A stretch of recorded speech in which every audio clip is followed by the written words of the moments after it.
मेरे बच्चों ने मुझसे शाम में फरमाइश की, मम्मा हमें पिज़्ज़ा खाना, और वो भी तुरंत, क्योंकि हमें बहुत तेज़ भूख लगी है। तो मैंने सोचा कुछ और बना कर दे देती हूँ, तो उन्होंने बोला कि नहीं, हमें वही खाना है। अब इतना टाइम नहीं था कि मैं पिज़्ज़ा बेस बनाऊँ, क्योंकि उनको तुरंत खाना था।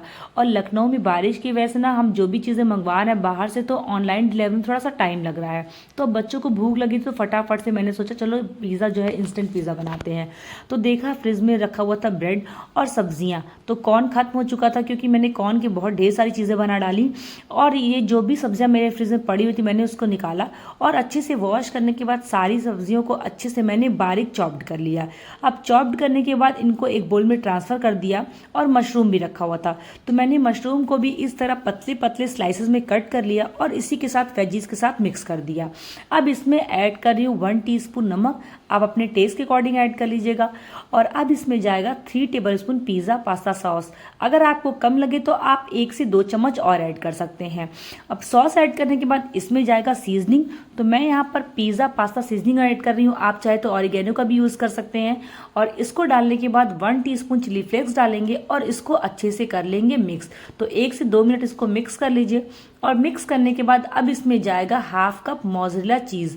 तो चीज़ डालने के बाद इसको एक बार फिर से मिक्स कर लीजिए अच्छी तरह से।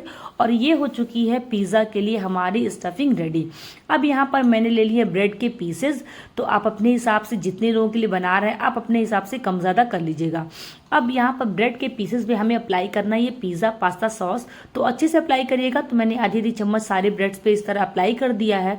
और इनको अप्लाई करने के बाद अब हमने यहाँ पर जो स्टफिंग तैयार की है पिज़्ज़ा के लिए, वो सारी इस पर थोड़ी थोड़ी करके अपने हिसाब से डाल दीजिए। तो थोड़ा ज़्यादा ही डालिएगा, क्योंकि जितना अच्छा इस पर स्टफिंग डालेंगे ना, ये ब्रेड पिज़्ज़ा उतना ही टेस्टी बनेगा। अब इनको डालने के बाद इस पर थोड़ा सा हम ग्रेट कर देंगे चीज़। तो यहाँ पर मैं अमूल का ये चीज़ ले रही हूँ और चीज़ को अच्छे से ग्रेट करने के बाद मैंने यहाँ पर कढ़ाई को पहले ही प्रीहीट करने के लिए रख दिया था। तो कढ़ाई अच्छे से प्रीहीट हो चुकी है। अब इस पर कोई भी आप बोल या कोई भी बर्तन वाला इस तरह से एक स्टैंड रख दीजिए। और स्टैंड रखने के बाद मैंने एक प्लेट को पहले ग्रीस कर लिया ऑयल से, और ये सारे जो ब्रेड वाले पिज़्ज़ा है ना, इस प्लेट पर रखकर इस कढ़ाई के अंदर रख देंगे। और इसको रखने के बाद कढ़ाई को हमें कवर कर देना है 15 से 20 मिनट के लिए, या तब तक जब तक ये पिज़्ज़ा अच्छी तरह से ना हो जाए, मतलब ना कुक हो जाए। तो यहाँ पर मैंने देखिए 15 से 20 मिनट के लिए कवर कर दिया था, और 15 से 20 मिनट बाद देखिए पिज़्ज़ा बनकर हो चुका है रेडी। तो ये इंस्टेंट पिज़्ज़ा की रेसिपी है, बहुत ही टेस्टी, बहुत ही यम्मी। तो वैसे तो मैं रोज़ नहीं देती हूँ, कभी कभी देती हूँ, लेकिन कहते ना कभी कभी बच्चों की मन की फरमाइश भी पूरी कर देनी चाहिए।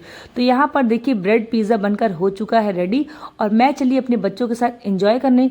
तो अगर आपको ये रेसिपी मेरी अच्छी लगी तो प्लीज़ आप लोग लाइक और सब्सक्राइब कर दिएगा चैनल को, और कमेंट बॉक्स में जरूर बताइएगा कि आपको मेरी रेसिपी अच्छी लगी कि नहीं। तो आप भी ट्राई करिए, अपने बच्चों को खिलाइए, रोज़ मत दीजिए, लेकिन कभी कभी तो बच्चों की इस तरह की फरमाइश पूरी कर ही देनी चाहिए। Enjoy, bye bye.